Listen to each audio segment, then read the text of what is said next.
बिस्मिल्लाहिर्रहमानिर्रहीम अस्सलामु अलैकुम वरहमतुल्लाहि वबरकातुहू। Welcome to pakdeal.com.pk। व्यूअर्स, आज का जो टॉपिक है हमारा वो है फ्यूल कंजप्शन एसी को यूज़ करने के साथ। अक्सर व बेशतर लोगों का सवाल होता है कि जी एसी यूज़ करने से फ्यूल का कितना कंज्यूम होता है, ज़्यादा एवरेज कम करती है गाड़ी, या इस तरह होता है कि सही काम करता है, या अगर हम फ़ैन को स्लो कर लें तो क्या फ्यूल कंजप्शन ठीक हो जाएगी, एवरेज गाड़ी अच्छी देगी।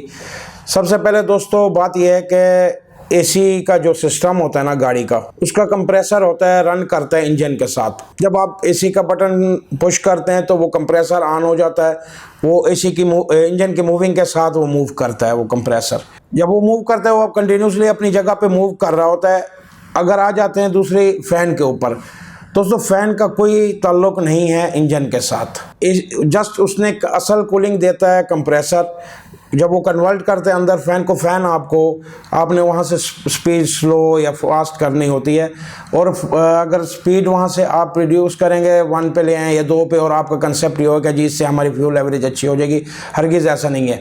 जो अंदर का जो फ़ैन लगा होता है वो उसका ताल्लुक होता है बैटरी के साथ, उसका इंजन से कोई ताल्लुक नहीं है। वो जस्ट उसने आपके फ़ैन को फास्ट और स्लो करना होता है। या आपकी सोच ये हो कि अगर हम कूलिंग सिस्टम जो होता है लगा होता है हॉट और कूल का, अगर हम उसको थोड़ा सा लो कर लें कूलिंग, एवरेज सही हो जाएगी। हरगिज़ ऐसा नहीं है। लोगों को कुछ कंसेप्ट होता है ऐसा कि हम कूलिंग को कुछ कम कर लें शायद एवरेज, इन चीज़ों का बिल्कुल कोई ताल्लुक नहीं होता फ्यूल के साथ, क्योंकि ये चीज़ें टोटल इंजन से रिलेटेड नहीं है, ये सेपरेट हैं। अंदर वाले मैकेनिज़्म जो होता है, अंदर वाला जो सिस्टम होता है आपकी गाड़ी के अंदर, वो आपको उसी हिसाब से चलाता है। हाँ, कुछ टिप्स हैं जो आपको हम बताएंगे फ्यूल एसी के साथ आप फ्यूल किस तरह बचा सकते हैं। अगर आप लॉन्ग रूट पे जा रहे हैं, ज़्यादा से ज़्यादा उसका जो फ़र्क पड़ेगा उससे, अगर नॉन एसी आप गाड़ी चला रहे हैं, अगर फॉर एग्जांपल वो 17 किलोमीटर कर रही है तो ये आपको 15 किलोमीटर करेगी लॉन्ग रोड पे।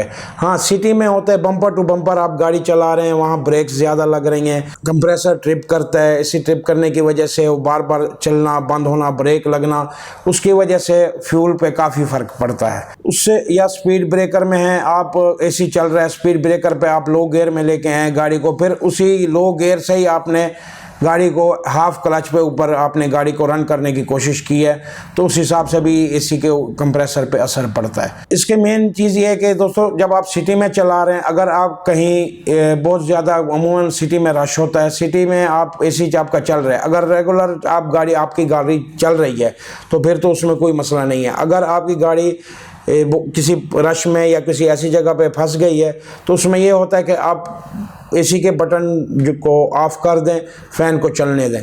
उससे जो कूलिंग चल रही होती है लाइन में, वो आपको कुछ बेहतर कूलिंग देगी। या फिर आप यूँ कर सकते हैं कि जिस वक्त सिग्नल पे आप रुकते हैं, जितना टाइम 5 कुछ सेकंड्स के हिसाब से होते हैं, 10, 15, 20 जितने सेकंड होते हैं डिफरेंट क्रॉसिंग में और डिफरेंट सिग्नल्स में डिफरेंट टाइमिंग होते हैं। आप वहाँ जिस वक्त आप गाड़ी रोकेंगे वहाँ आप अपना एसी के बटन को ऑफ़ कर दिया करें, फ़ैन को बेशक चलने दें, कंप्रेसर की मूविंग कम हो जाएगी, पेट्रोल की इंजन पे कोई असर नहीं करेगा। लेकिन जिस वक्त आपकी गाड़ी रुकी हुई है और एसी चल रहा है, बार बार ट्रिप भी करेगा, वो चलेगा, आपकी गाड़ी रुकी हुई है या रश में, तो वो फ्यूल ज़्यादा लेगा। तो उससे बेहतर ये है कि अगर आप इन टिप्स पे अमल करेंगे तो इंशाल्लाह आपकी गाड़ी अच्छी एवरेज देगी। और अगर हमारी वीडियो पसंद है, लाइक करें, अपने दोस्तों के साथ शेयर करें, पाक डील ऑफिशियल को सब्सक्राइब करें, बेल आइकन को प्रेस करना ना भूलें, ताकि इस तरह की न्यू से न्यू अपडेट्स मिलते रहें और नई से नई आपको वीडियो देखने को मिलेगी इस तरह की। हमारा इन्फॉर्मेटिव चैनल है और उम्मीद करते हैं आपको ये पसंद आएगा। अपने दोस्त अमजद मलिक को इजाज़त दीजिए। अल्लाह हाफिज़।